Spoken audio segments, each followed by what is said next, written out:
Good to see everyone. Was a good weekend. Positive ending to the game. Albany was extremely good football team, and I made a comment on Saturday that we went back and watched the 2019 version because that's the version that we felt like we saw on Saturday.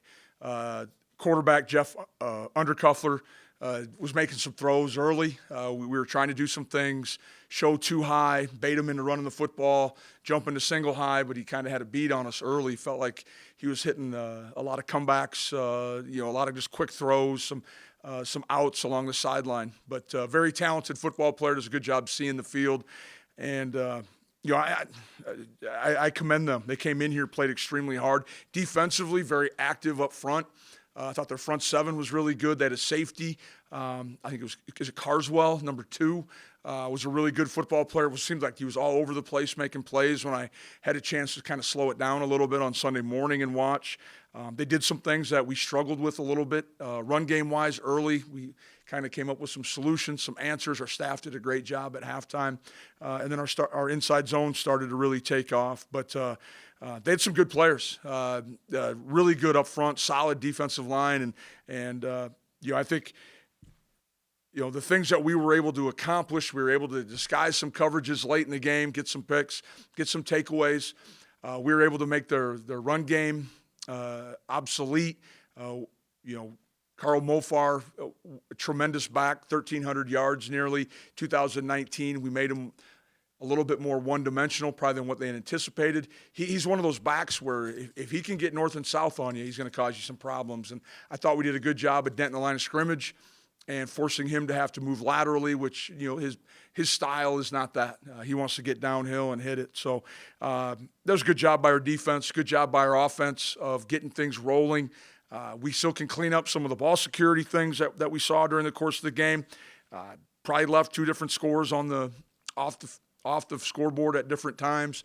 There was a long punt return, and then, of course, the turnover down along the 5-yard line or so while we were in the red zone.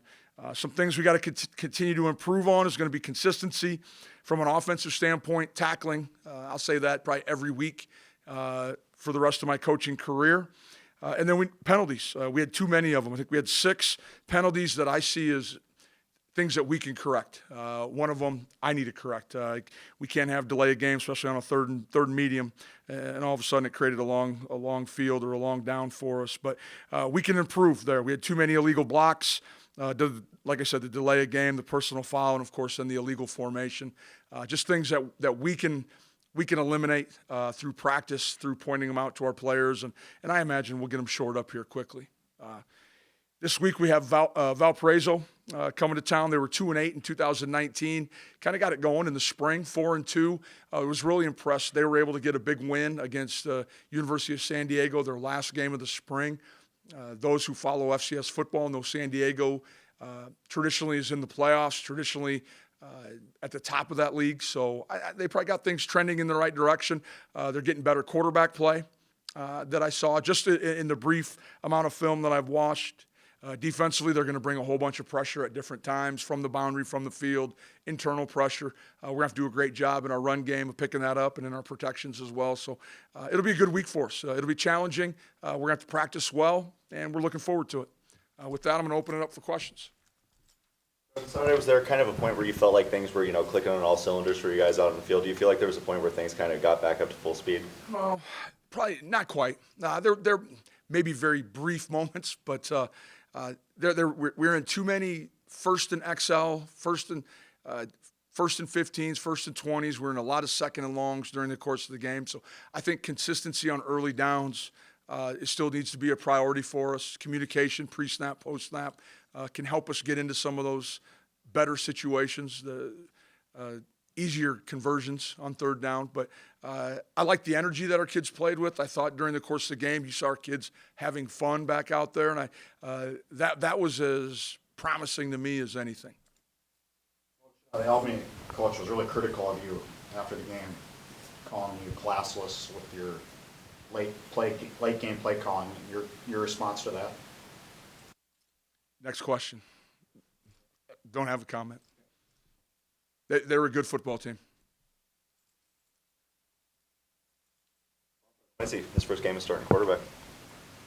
I thought he did a really good job. He was 12 of 16, had a great touchdown. Josh Babbage had a tremendous game. Not only route running and catching the touchdown, but at the point of attack in the run game as well. Did a nice job. We tried to build a package that he'd get the ball out of his hands quickly. If they were going to play off, we'd take the hitch, we'd take the stop route, and let our receivers make plays and break tackles, which you saw Christian turn about an 8-yard little hitch into an 18-yard gain. Those are the things we need to be able to continue to do. I anticipate we'll try to continue to gradually expand Quincy's role, give him more and more week to week, but he did a really good job. And you could see he was excited to be out there. Loved seeing the energy after the touchdown pass. I'm sure for him that was a pretty cool moment. His first true collegiate start, and then all of a sudden having a touchdown pass, in front of 16,000 fans was big time for him. Keep it kind of basic for him being his first start, and really he hasn't been the number one guy in his college career. So yeah, I think that's been a tendency of ours in the past with young quarterbacks. You go back to 2015, we had a young quarterback have to play for us. You go back to 2019, we had a young quarterback. I think we intentionally tried to put him in situations where he could be successful. He could see the picture, maybe where the rotation was, what the front was, minimize maybe the trade shift in motion that you've seen in the past. And so we can move into this gradually, and we don't want him to start at a 400 level class. He needs to continue to get better and get accustomed to his role. And he did a great job. And it was fun after the game. He was already in the office watching the game. So he's dead set on getting better. he got more comfortable as the game wore on. Was that an accurate assessment? I think so. The one thing I hope is that we speed things up a little bit in the huddle. But I think, again, some of that has to do probably with practice tendencies, some of that just first game, making sure that he was overly communicating in the huddle, making sure all 11 were on the same page. So I appreciate how he went about his business, but I think later in the game he started to kind of get into the flow of things, and it takes time. And there'll be other challenges for him as the year progresses, I'm sure, seeing different pictures. Defensively, teams are going to try to defend him a multitude of ways, and it'll be fun to see him grow. Poise in the pocket, that looked pretty good to me. It was. I made a comment on Saturday. I thought there was a couple times he held on to the ball a little bit too long. You could tell he gets his eyes downfield. He gets locked in on receivers. He doesn't feel the pressure around him. I think that's, as I mentioned on Saturday, I think it's a little bit of a product of how we practice. Red jerseys, stay away. I think this was really good for his mental clock to get going. Quarterbacks kind of have to have that innate sense of, okay, I've had it too long. I need to either take off and run, get rid of it, or make a decision. You had 2 interceptions. That was something I know you emphasized throughout the spring. You had pass breakups but no picks. What do you see out of your defense from Saturday that you like there? Well, I thought they played extremely hard. You take all but one play away. Really pleased with how they played. Ball disruption, it wasn't just on the 2 picks, but Jazir Cox made a great one on a slant into to the field. There was 2 or 3 footballs on the ground during the course of the game. You saw our guys going after it, the second guy in, trying to strip it, trying to punch it out. That's something that Coach Braun and the defensive staff has emphasized. And so far, it was a positive. It's always good to see your work come to fruition, and we got to continue to emphasize those things. They just don't happen. Yards was your leading receiver, Christian Watson. Just how do you open up the passing game a little more? Say that one more time. How you open up the passing game a little more, because you just had Christian was leading receiver with 34 yards. Well, you saw, I think that's a byproduct a little bit of the type of passing game we were looking to utilize in game 1 is a lot of quick game.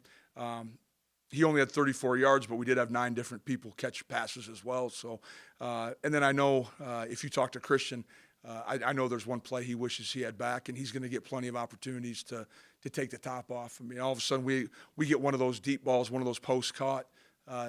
It's a different story all of a sudden. So I think we'll hang in there. He's one of the best players in FCS, maybe one of the best players in the country. We're going to continue to find different ways to get him the football. Matt, your thoughts on what you saw the weekend? 6 FCS teams beat FBS. A couple of Power 5s were beaten. Your thoughts on what you saw out of the whole division this weekend. Well, it's great for the level of football, and I think it shows the parity. I think it shows probably most importantly the development that takes place at the FCS level. A lot of these kids have dreams of being at the FBS, and the FBS might be the best offer, or maybe it's the best situation for them at the time. But that doesn't mean they don't continue to try to get better and continue to strive and to be the best talented individual they can be. But I think it also shows that a lot of those teams, you have an off season to prepare. All of a sudden it's pretty equal footing. And teams that play hard always have a chance to win. And I'm sure if you go down, and I know they didn't win, but I can guarantee if I turn it on, I haven't watched it yet, Northern Iowa probably played unbelievably hard against Iowa State. I can guarantee I've gotten to know Bobby Houck as I was a D coordinator here, and now even more so as a head coach. I know Montana played extremely hard against Washington. And so I think that's one of those things that you can never count out, a quality FCS that's been coached really well. Sense seeing the teams that did not play in the spring, didn't seem there was much rust on the teams that opted out, that they played first time in 2 years. It looked like there wasn't much rust on those teams. So I was curious your thoughts. That's why you go to practice and coach them every day. I anticipate, a year ago, a lot of those teams were probably having modified practices, extra spring ball, fall ball, maybe some scrimmages. So I don't think that was just as if football stopped. I think the development piece continued to grow. Race went to Kobe and Dom from the running backs. Just what went into that decision to stick with them for a lot of the game? Well, I think you saw two backs that were pretty hot. Kobe had probably as good a runs as you saw since 2019. Last year was shortened a little bit with a knee injury. And so, 13 and 11 is not over the top. I believe that's what their carries were. And so that kind of falls still in that range that we're comfortable. You seldom see a back have over 15. And so when it's 13 and 11, I'm comfortable with that. I think we'll continue to find ways to utilize some other backs. You saw Hunter Lupke line up at about 4 different positions during the course of the game. I don't think that's a one-game trend. I think you'll continue to see us utilize him in as many ways as we can. He's a very talented individual. He can catch the football. He can carry the ball. He's great in the run game and the blocking aspect of it as well. But we'll find other ways to get more guys on the field. Valparaiso struggled in the first game. Is there a concern of your players not taking that seriously? I'm not sure what the question is, but overlooking, I guess the old overlooking question. It's my job not to let them overlook. And so I think there's enough things that I talked about here today. There'll be enough things that we point out during our team meeting today where we can continue to get better. After the game, they said they were going to continue to incrementally get better every day. I don't believe in the game twos where your most improvement happens. I think it happens in between every game. You got to continue to get better. If you're not, there's no such thing as staying the same.